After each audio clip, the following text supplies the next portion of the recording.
Before the first snowflake ever drifted through the air, before the frost learned its name, the world lived under a single, endless warmth. It was not quite summer, not quite spring, more like a gentle breath that never exhaled. The forest grew thick and lush, heavy with green that never browned. Rivers ran smooth and lazy, warm enough that animals drank without flinching. Nothing demanded effort, nothing resisted, nothing challenged.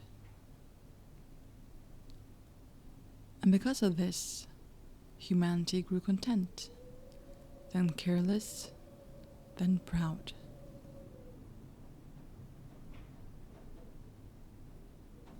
They believed the world had been made for their comfort. Why else would the nights never sting? Why else would the rains always fall warm? Why else would the winds touch their skin like a mother's steady hand? They did not know that all things, even comfort, have a keeper. Deep beneath the tallest mountain, where the rock was so ancient it had forgotten how to crumble, there slept a being older than language, older than sunlight, older than the heartbeat of the world. Some myths would later call this being the Veiled One, because no living creature ever saw its face. But in those days, no one knew it existed at all. There, in the mountain's chest, rested the first ember, the source of all warmth. It glowed not like a flame, but like a star held gently inside a shell of stone. Its light kept the world in gentle equilibrium. Its heat shaped the rhythm of life. And it was guarded, not with violence, but with an ancient sleeping stillness. For untold ages, that was enough, until the Wanderer came. No one remembers their name anymore. Even the oldest sagas disagree, but they all speak of a restless soul, someone who felt trapped inside that gentle, ever-warm world. Where others found ease, the wanderer found boredom. Where others felt blessed, the wanderer felt stifled. So one day, driven by a hunger for something more, they climbed the mountain. The ascent was not meant for humans. The air thinned, the rocks cut. But curiosity is stubborn, and envy burns hotter than caution. At the summit, a cavern yawned open, cold in a way that the world had never known before. The wanderer stepped inside and felt, for the first time, a shiver. They followed the faint glow deeper, until they found the cavern where the Veiled One slept.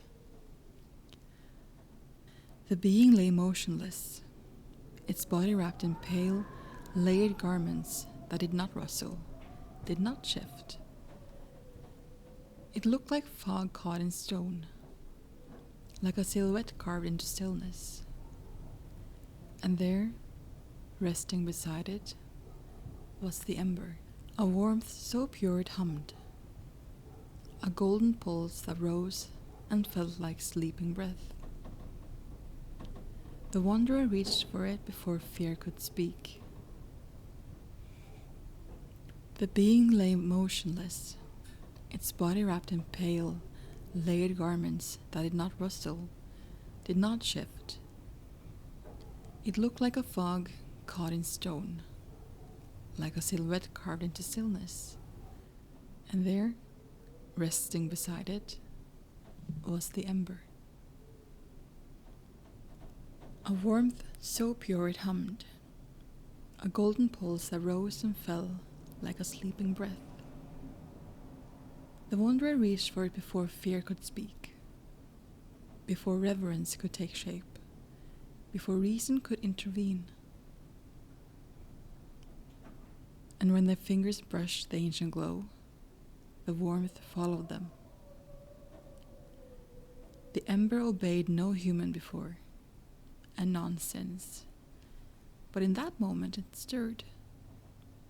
It allowed itself to be lifted, cradled, stolen. A single spark cupped between two trembling hands. A spark that felt the world's equilibrium, carried out of the mountain and into the world of humankind.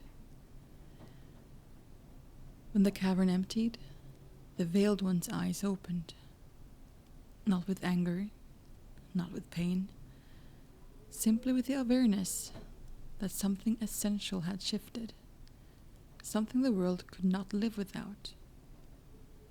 They rose, and the mountain groaned with them, stone cracked under their feet, and sky dimmed as though bowing. Their voice, when it finally reached the surface, was barely more than a whisper. But the earth heard it. The rivers heard it. The wind carried it across the continents.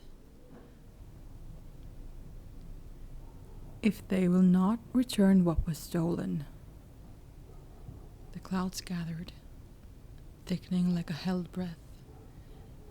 Then they will learn its price.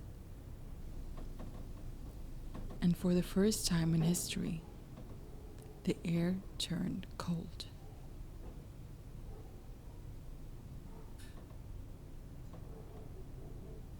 The stolen ember changed more than the wanderer could have imagined. At first, it was a simple wonder. Humans gathered around its glow with wide, astonished eyes. It warmed their hands in the way the constant, gentle world never had. A warmth with depth, with soul, with power. They fed it dried grass, then branches, then logs, learning how ember welcomed fuel and grew in response. Soon, it licked upward in bright dancing shapes. It made shadows where no shadows had ever existed. It turned night into a place one could linger, not hide from. It hardened clay, softened metals, cooked food in ways that felt like magic. Fire became a marvel, a tool, a treasure. And then, as humans always do, they grew attached. But the world around them knew imbalance long before they did. The forests were the first to suffer. Leaves curled inward at the edges, even in the shade. The bark of ancient trees cracked with heat too dry, too relentless. Birdsong faded. Wolves panted in the shadows at noon, their tongues low and desperate. Rivers thinned next, shrinking into thin, shimmering lines. Fish floated to the surface, not dead but exhausted, seeking cooler depths that no longer existed. Even the air felt different, thicker, harsher, holding its warmth like a fever. Only then did the elders gather, alarmed not by wisdom, but by necessity. And when the heat swelled to a suffocating peak, the Veiled One returned. They appeared not with thunder, not with fire, but with a stillness so profound it silenced the insects, the birds, even the restless wind. Their pale, layered garments drifted around them without movement, untouched by the scorching air. The elders approached slowly, their faces burned by sun and fear alike. The oldest among them spoke first. "We ask for mercy," he said. "Tell us what must be done, so the world may breathe again." The veiled one's head tilted slightly, not out of curiosity, but as though they were listening to the ground itself. When they finally spoke, their voice was quiet, but each word settled deep into the bones of those who heard it. "Return the fire." A simple request, a terrible request. A request that struck the crowd like a blow. The elders murmured uneasily. Some pressed their fists to their hearts. Others clenched their teeth. They had tasted the fire's gifts. Its light, its warmth, its power. So give it back would be to return the life of gentle limits, to surrender what had made them more. The veiled one continued, their voice as even as falling ash. "For every year you delay." The world seemed to lean closer. "I will take a season." The words sank into the heated soil, into the cracked bark of trees, into the trembling hearts of humans. But before the elders could respond, the wanderers stepped forward, the very one who had carried the ember out of the mountain. Their face was hard, their jaw set. "We will not return it," they said. And though their voice shook, their resolve did not. Fire had changed them. Fire had awakened something restless and hungry. Ambition, curiosity, creation. Once tasted, it could not be forgotten. The elders hesitated. Some pleaded with their eyes, but no one moved to surrender the flame. And so, the veiled one simply nodded. They raised one hand toward the sky. The heat wavered, the air stilled. Clouds gathered from nowhere, thick, grey, weighty with something the world had never known. A single white flake drifted down. Its descent was slow, almost uncertain, as though discovering itself mid-fall. It landed in the dirt. It melted instantly. Another followed, then another.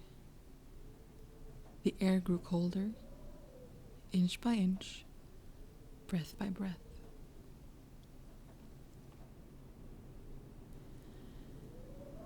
People shivered instinctively, their bodies struggling to understand a feeling they had never experienced. The ground hardened underfoot. The leaves lost their softness and crisped at the edges. And then, as if some ancient boundary had been crossed, the world exhaled a breath of pure, biting cold. Snow began to fall in earnest. It clothed the ground in unfamiliar white. It painted rooftops, coated branches, erased footprints almost as soon as they were made. Children cried from confusion, and adults from fear. The first winter had come, not from anger, not from cruelty, but from balance. As the people scrambled for shelter, huddled close, learning the taste of endurance, the wanderers slipped away. With the amber cup protectively in both hands, they fled into the forests. They carried it from cave to hollow tree, from cliffside to hidden den, anywhere the Veiled One could not find it. For they believed fiercely that fire belonged to humans now, that it was their future, their right, their triumph. They did not understand the truth. By refusing to return it, they had sealed the fate of every year to come.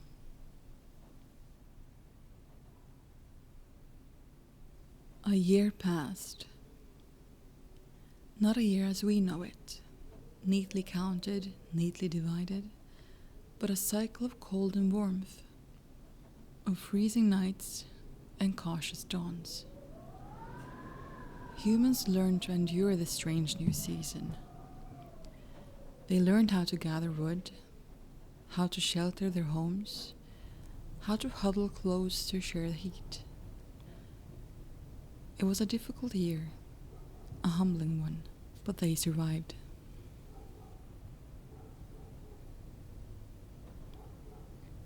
And when at last the snow melted, slowly, hesitantly, the world warmed again, though not as gentle as before. A memory of cold lingered beneath the soil, like a warning. Then, as the thaw spread across the land, the Veiled One returned. They stepped out of a distant fog, pale garments drifting behind them without wind. The ground beneath her feet glazed with a thin silver frost, though the sun shone warm overhead. The elders gathered once more, carrying both fear and hope in their eyes. The Veiled One's voice fell over them like falling ash.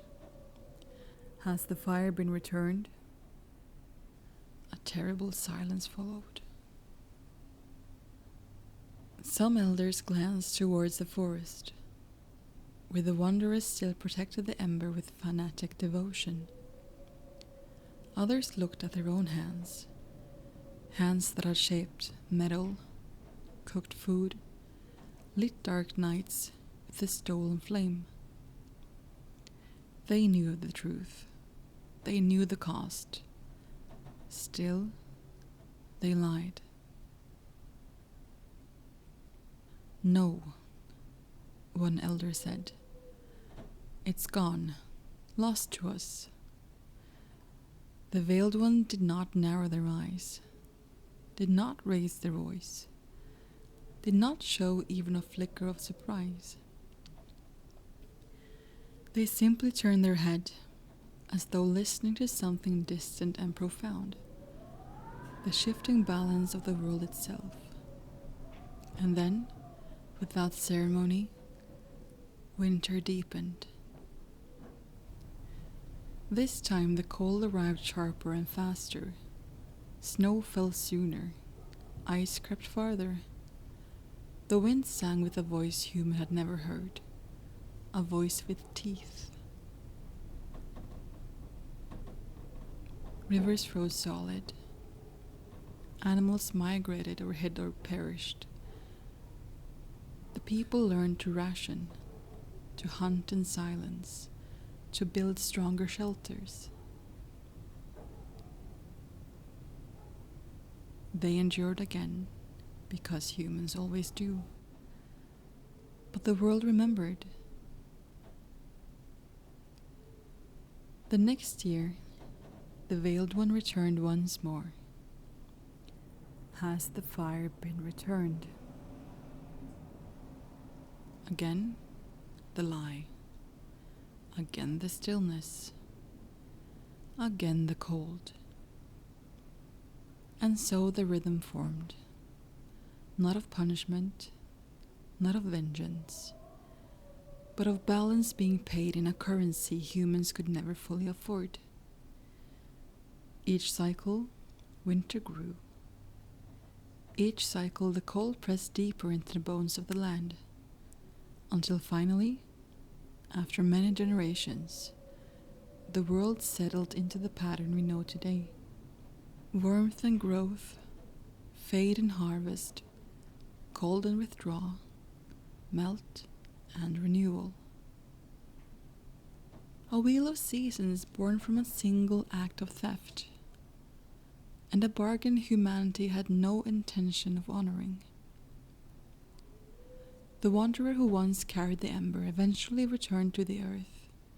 Their bones decayed. Their name vanished from song and memory alike.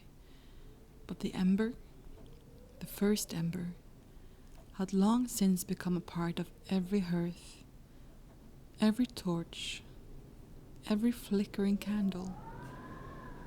Fire had become humanity's companion, their tool, their comfort, their inheritance.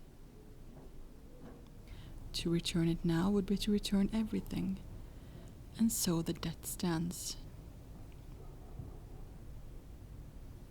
The veiled one still waits, at the quiet edges of the world, where frost forms even in the heart of summer.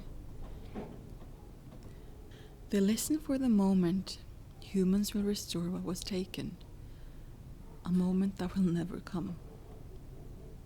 Not because humans are wicked, not because they're greedy, but because they have lived with fire for so long that they cannot imagine life without it.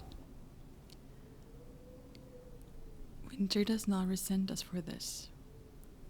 Winter does not hate us. Winter simply remembers. It arrives each year, not as a curse, not as a threat, but as a reminder that warmth was stolen, that balance was broken, and that the world in its quiet ancient wisdom will always collect what is owed. Winter is not the enemy.